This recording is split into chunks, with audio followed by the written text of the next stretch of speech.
As a 4-year-old, I didn't have a lot of memories, but one did stand out.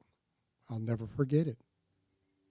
One vivid afternoon, I was in our house in Long Island with my family and my brother Jacob. And I remember, boy, do I remember, this white lady drives up in a Ford Mustang. I didn't know, but she was a social worker. And she came to remove us from the home because we were foster childs. I remember my so-called sisters bawling in the living room. And I remember my mother and my father, so-called, were crying also. And Jacob and I were removed to go another 2 years within the foster system in the state of New York. The next year, I was adopted by Irene and Sam Miller, but I had spent a year with John and Olive Turley in Amityville. And I remember during that time, as a 5-year-old, thinking to myself, I have no mother. I'm unwanted. I'm abandoned. As a 5-year-old, I'm thinking that. I couldn't understand or comprehend why someone would abandon me. But I knew that as a 5-year-old. And I remember being upstate in New York with Irene and Sam Miller and questioning my identity and questioning my why. They adopted me, and we moved upstate to a small town called Bloomingburg, New York. And things went on pretty well, but I remember at one point, my mother came to me, and this is my adoptive mother, Irene, and she said, Ken, let's go have a bite to eat. And I said, okay. And the thing about memories, which is so interesting, is memories are your truth. If I was to go back in time, I don't know if this memory exactly happened as I remember it. But I remember where I was. I remember what I was doing. I remember the corner. We went to a restaurant called Arctic Roadrunner, a little burger place in Anchorage, Alaska, where we lived. And it was on the corner of Fireweed. And I remember as we're going in, my mother turned to me and she said, Kenneth, did you know that your mother was a white teenage girl? And I was shattered. And the reason I was shattered was very simple. I had had a picture for 17 years, because it's 1980, I'm a senior in high school, that my mother was a black female, probably a little older, who had given me up for adoption for whatever reason. And now to hear that my mother was a white teenage girl literally devastated me, because it shattered this memory, this belief, this truth that I had that my mother was a black female. I go on to 1984, and I graduated from Dartmouth College in Hanover, New Hampshire, with a degree in history, but with an acute drug and alcohol addiction. And at that time, if I was to identify my identity, it was of this young, 21-year-old, tall, good-looking black man with an Ivy League education, somewhat elitist, but with a severe drug and alcohol problem.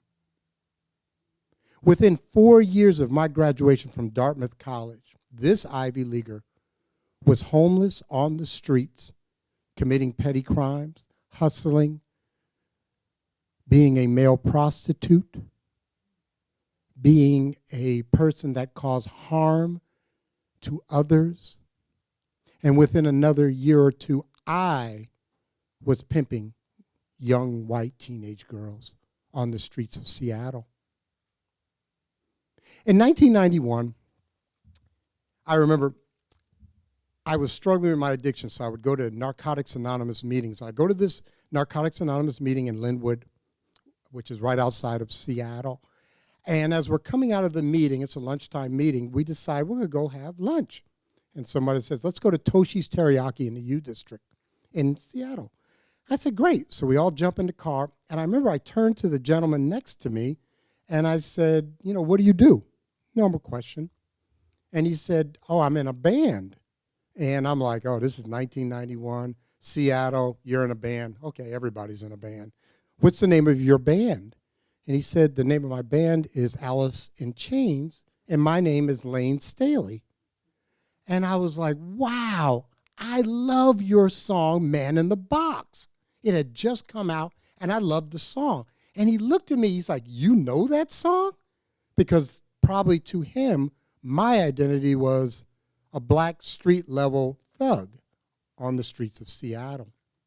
So we go off to the restaurant, and it's Toshi's Teriyaki in the U's District, and I remember we're sitting at a trestle table, and out of nowhere, his girlfriend, Demery, looks over to me and says, are you a mulatto? I've been called a lot of things on the streets and in the prison, but I'd never been called a mulatto. And I remember I began to question myself. First of all, I'm in shock. Lane tells her a few choice words as to her communication with me. And I remember saying to myself, what am I? What is my identity? And I thought about it. In certain cultures, in certain places, I am a mulatto. I'm half black and I'm half white.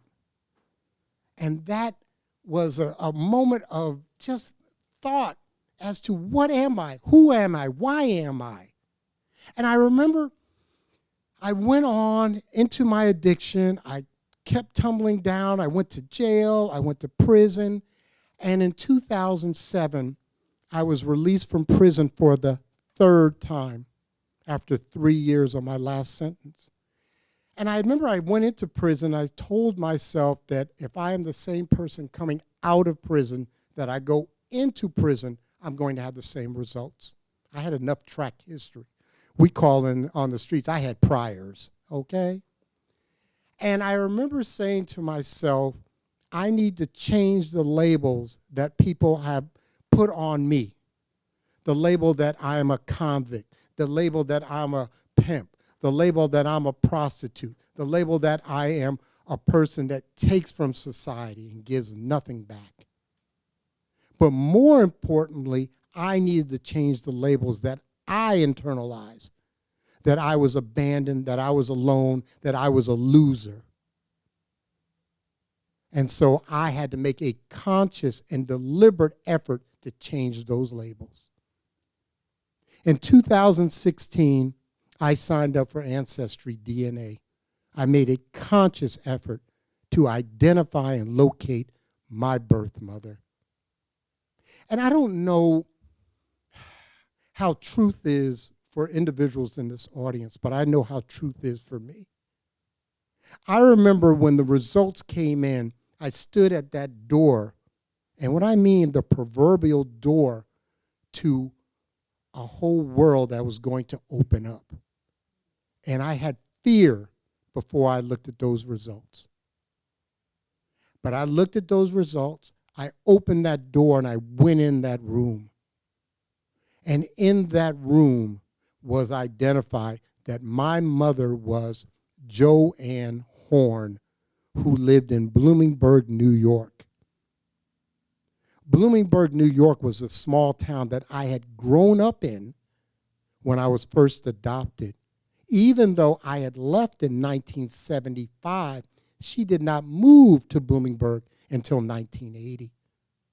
Horn was a name I had used when I was 6 years old, when I went into class on my first day of first grade, and I said, my name is Kenneth John Horn Turley Miller. Ken is my first name. John is my second name. Horn is one of my foster families. Turleys are my last foster family, and Miller is the name of the family that adopted me. And so I have this information. I walked in that room. I got on the phone. I called her up and said, can I come out and visit? And she said, I would love that. So I flew from Anchorage, Alaska to Bloomingburg, New York, 3 miles from where I grew up, small town.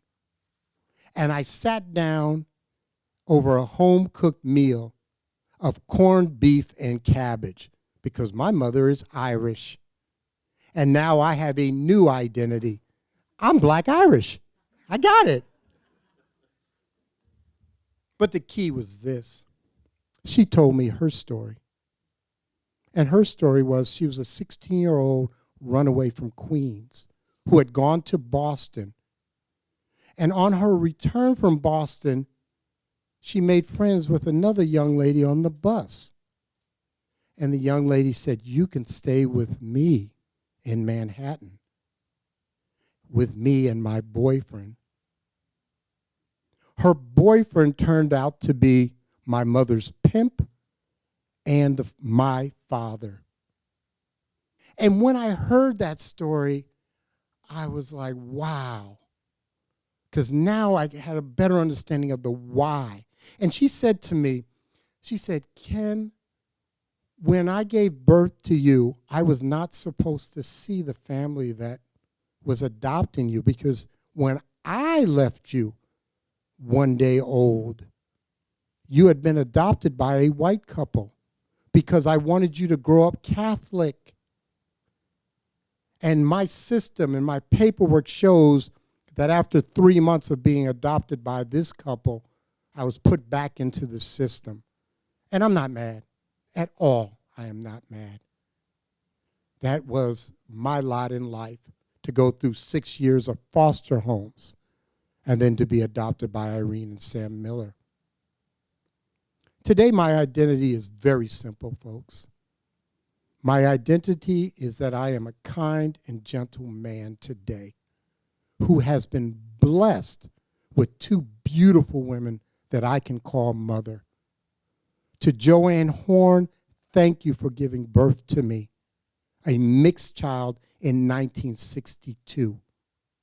How tough that must have been. You just wanted the best for me. And to Irene Miller, thank you for allowing me to have someone I can call a mother, someone that I could love, and love in return was reciprocated. Thank you for providing a home, not just a house.